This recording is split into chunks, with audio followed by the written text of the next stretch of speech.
Hello दोस्तों, स्वागत है आपका अपनी इस ऑनलाइन प्लेटफॉर्म राज्य एग्ज़ाम पर। अगर आप किसी भी राजस्थान कंपटीशन एग्ज़ाम की तैयारी कर रहे हैं तो ये क्लास आपके लिए महत्वपूर्ण है।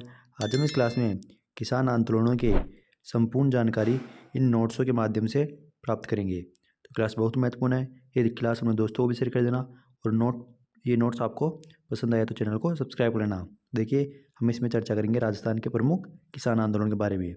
तो सबसे पहले है बिजोलिया किसान आंदोलन। बिजोलिया किसान आंदोलन। बिजोलिया एक ठिकाना है जो मेवाड़ रियासत में आता है और मेवाड़ राज्य या रियासत में इस तरह 16 ठिकाने हैं। और आपको ये नोट शुरू करने से पहले आपको एक नोट याद रखना है कि राव, तो या राव किसे कहते हैं, तो जो मेवाड़ के ठिकानेदार है उन्हें राव कहते हैं और कोटा के शासकों को महाराव। इसी तरह जैसलमेर के शासकों को रावल और डूंगरपुर व बांसवाड़ा के शासकों को महारावल कहा जाता था। वह जोधपुर और बीकानेर के शासकों को महाराजा व जयपुर और आमेर के शासक सवाई कहलाए। उसके अलावा मेवाड़ के शासक राणा या महाराणा। वर्तमान में बिजोलिया भीलवाड़ा में है, तो वर्तमान में बिजोलिया भीलवाड़ा में है। और उपरमाल है, यह उच्च पटारी भूभाग है। यह भैंसरोडगढ़ से लेकर बिजोलिया तक है। और भैंसरोडगढ़ का है चित्तौड़गढ़ में और बिजोलिया भीलवाड़ा में। तो जो इसके बीच में बिजोलिया से लेकर भैंसरोडगढ़ तक जो एक उच्च पटारी भूभाग है वह उपरमाल है। ये एक जागीर है। उपरमाल जागीर का संस्थापक अशोक परमार था। अशोक परमार जो कहाँ के थे, भरतपुर के, जो उसे महाराणा सांगा ने अपनी सेवाओं के बदले मिली। तो ये जो उपरमाल की जागीर थी, अशोक परमार को महाराणा सांगा ने अपनी सेवाओं के बदले दी थी।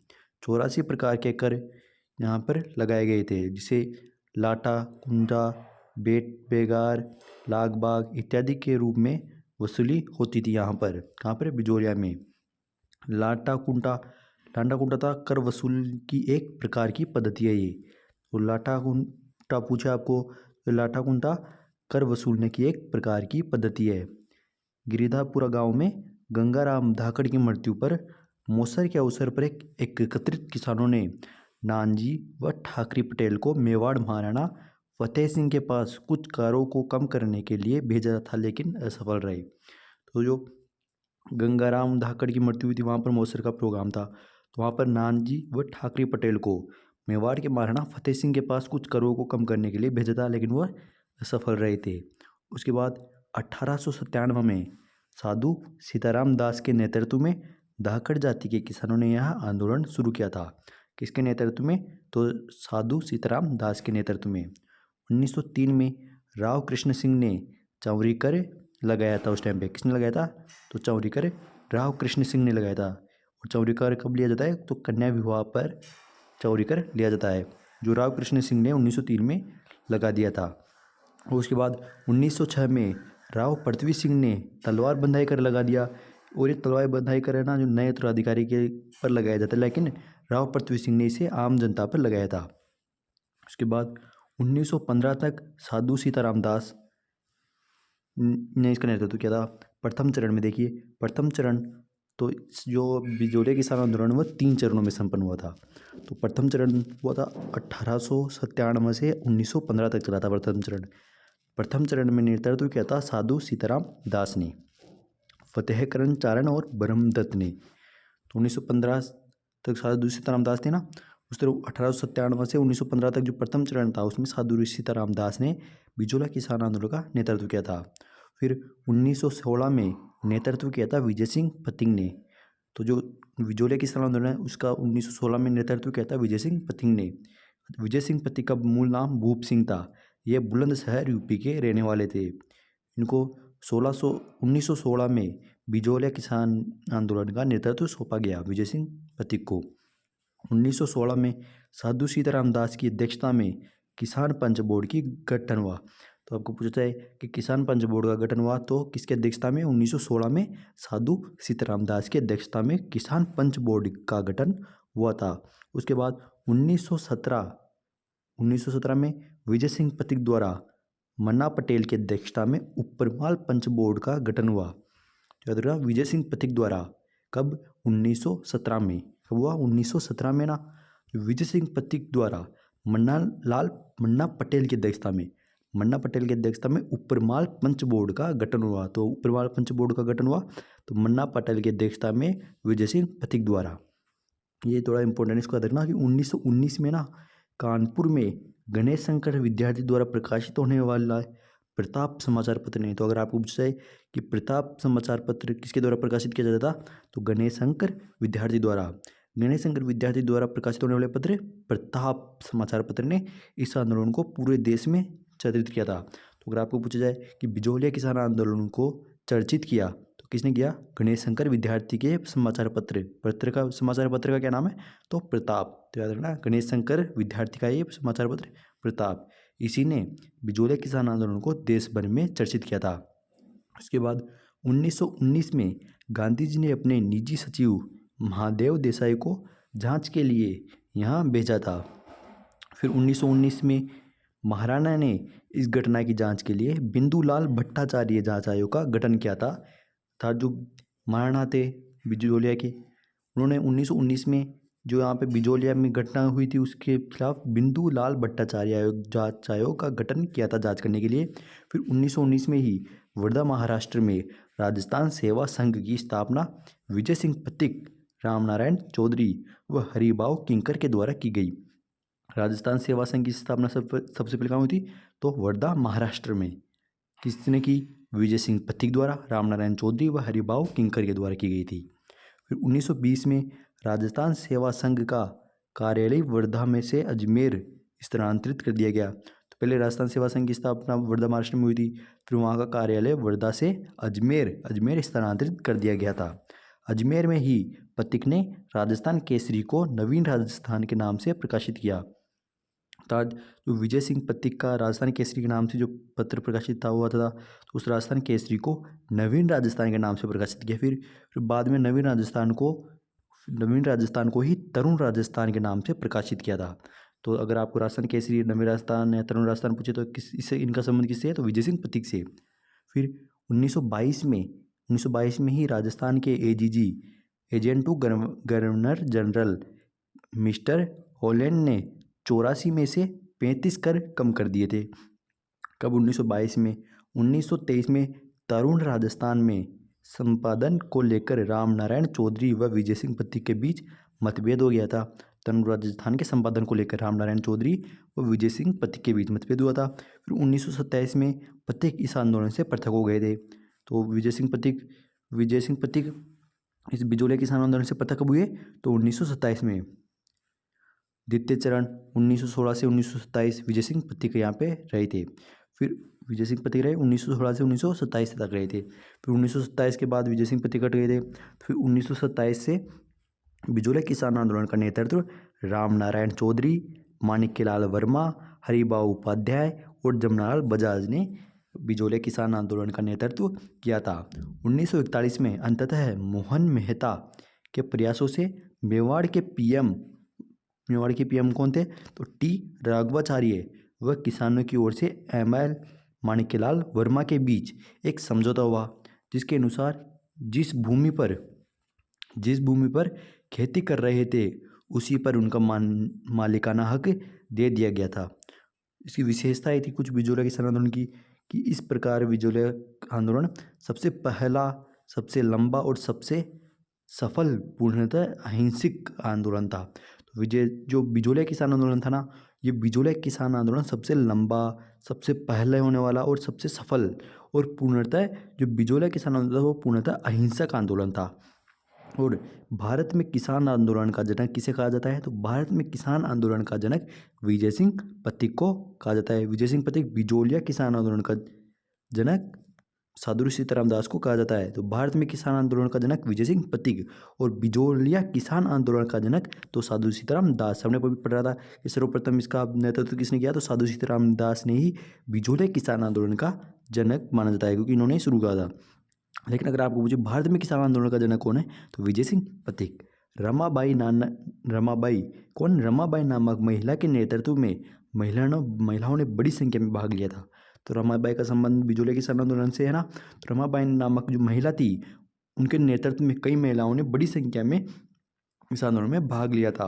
और इस आंदोलन के दौरान माणिक्यलाल वर्मा ने पंचीदा गीत को लोकप्रिय बनाया था। अगर आपको पूछे कि पंचीड़ा लोकगीत का संबंध है, तो पंचीड़ा गीत का संबंध किससे है, तो याद रखना पंचीड़ा गीत है माणिक्यलाल वर्मा का। किसका है, माणिक्यलाल वर्मा का। अगला है बेंगू किसान आंदोलन। तो अभी हमने पढ़ा बिजौलिया किसान आंदोलन, अब हम पढ़ेंगे बेंगू किसान आंदोलन के बारे में। बेंगू किसान आंदोलन देख लिए। बेंगू बेंगू एक ठिकाना कहाँ का है, मेवाड़ रियासत का। मेवाड़ रियासत में वर्तमान में ये चित्तौड़गढ़ के अंदर है बेंगू। 1921 के अंदर ना राम नारायण चौधरी के नेतृत्व में मेनाल मेनाल कहाँ है अभी, तो मेनाल वर्तमान में भीलवाड़ा में। तो 1921 में बेंगू किसान आंदोलन का,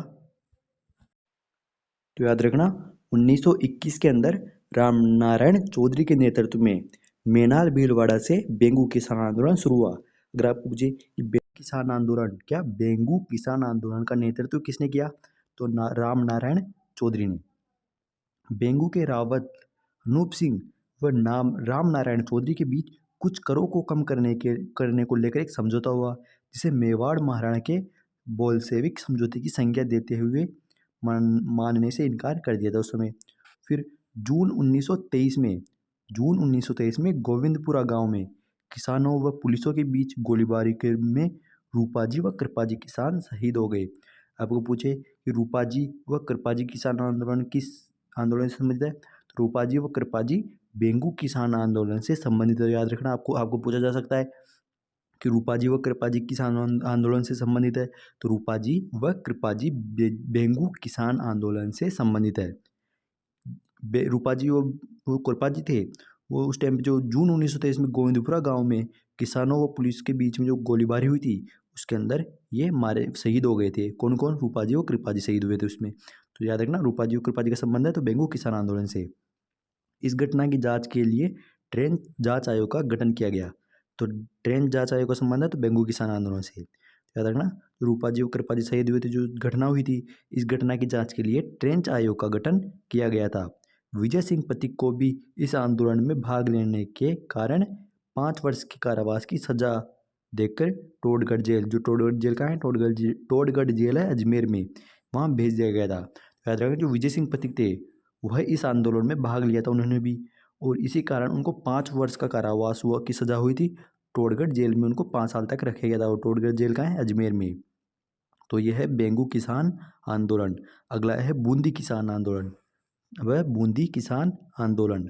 बूंदी किसान आंदोलन है ना, तो बरड़ क्षेत्र के किसानों ने 1922 से 1925 के दौरान गुर्जर जाति के किसानों ने अपनी समस्याओं को लेकर आंदोलन किया था। ये 1923 में डाबी नामक स्थान पर, कहाँ पर, डाबी नामक स्थान पर नानक भील के नेतृत्व में। तो बेंगू किसान आंदोलन का नेतृत्व किया किसने, तो बेंगू किसान आंदोलन के नेतृत्वकर्ता, तो याद रखना बेंगू किसान आंदोलन के नेतृत्वकर्ता नानक भील थे। कौन थे, नानक भील।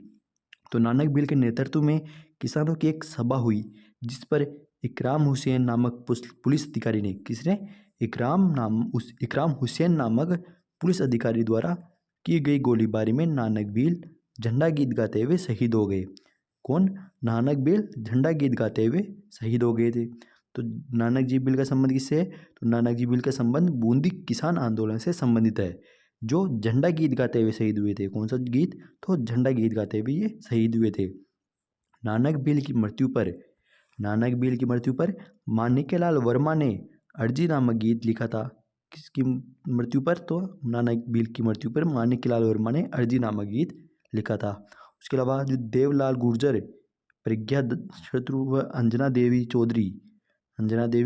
चौधरी ने इस आंदोलन में सक्रिय रूप से भाग लिया। कौन कौन, देवलाल गुर्जर, प्रज्ञा चक्षु, अंजना देवी चौधरी, इन्होंने आंदोलन में प्रत्यक्ष रूप से भाग लिया था।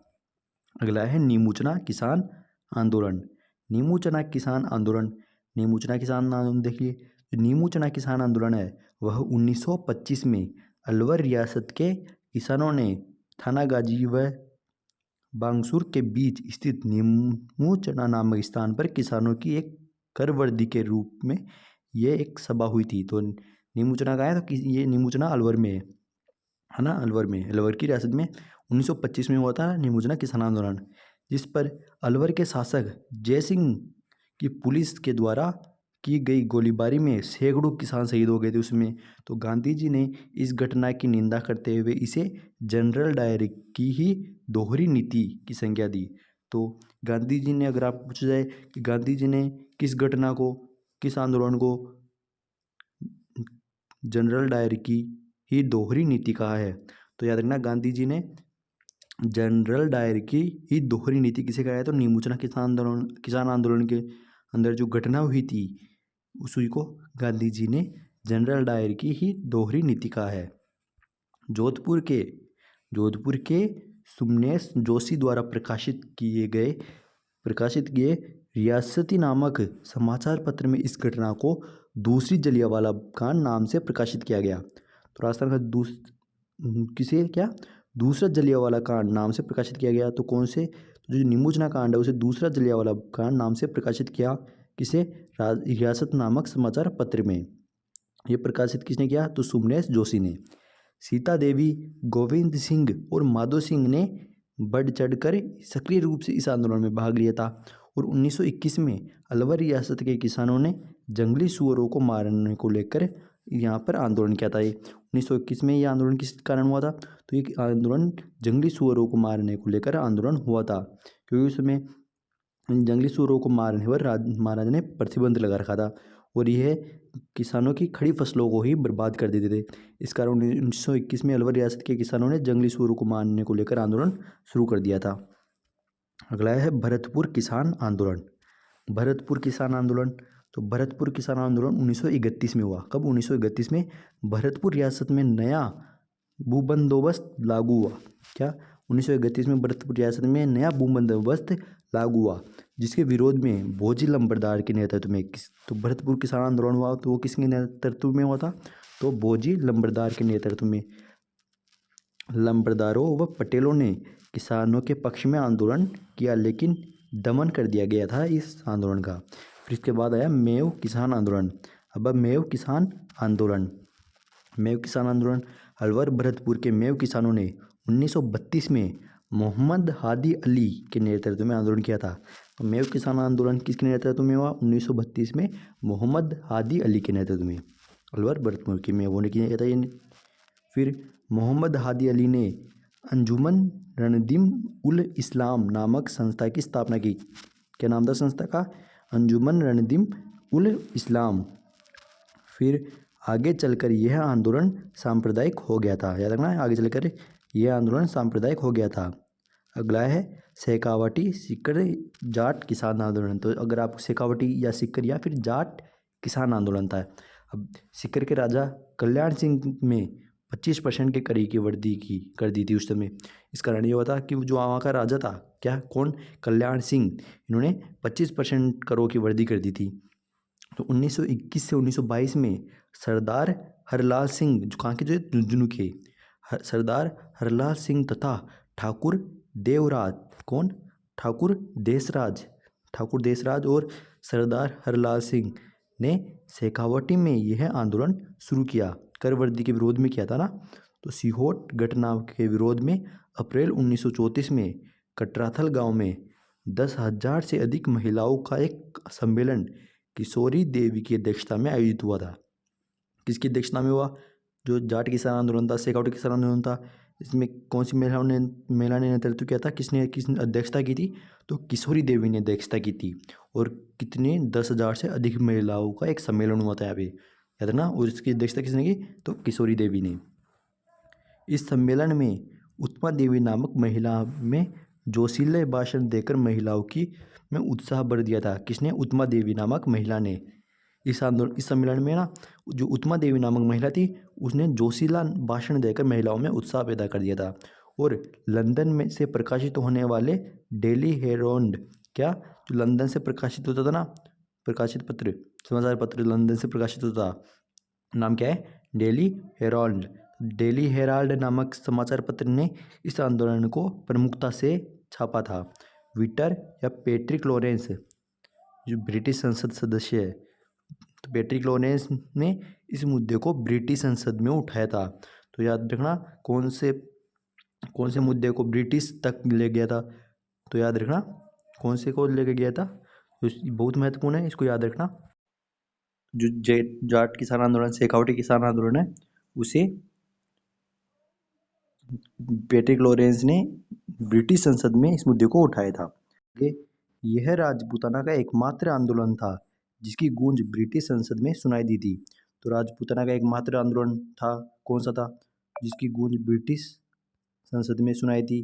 तो वह शेखावटी किसान आंदोलन।